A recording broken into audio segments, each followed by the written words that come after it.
زمانے جاہلیت میں کفار جب قحط سے تنگ آ جاتے اور مدتوں تک بارش نہیں ہوتی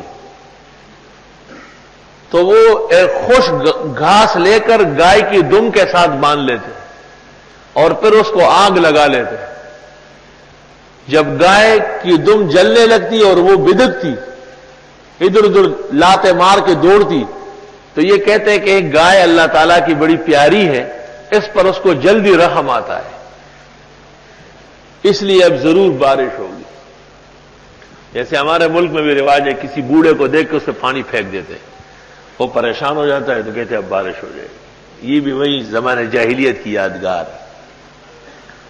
چنانچہ ایک موحد شاعر عطا الورا اپنے زمانے کے مشرکوں کی حماقت بیان کر کے اس کو شعر میں کہتا ہے, لا در در رجال خاب سعیہم, لا در در رجال خواب سعیہم,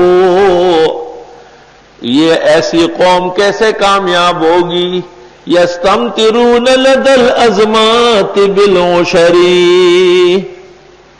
جو بادلوں سے بارش مانگتے ہیں گائے کی دم کو جلانے سے.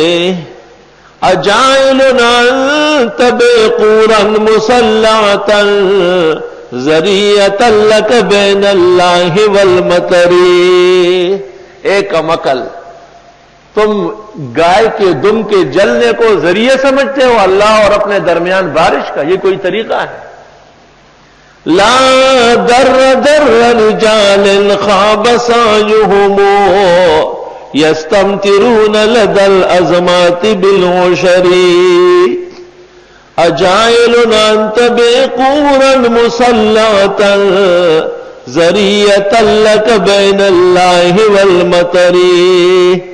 مشکل القرآن ابن قتیبہ صفحہ 4.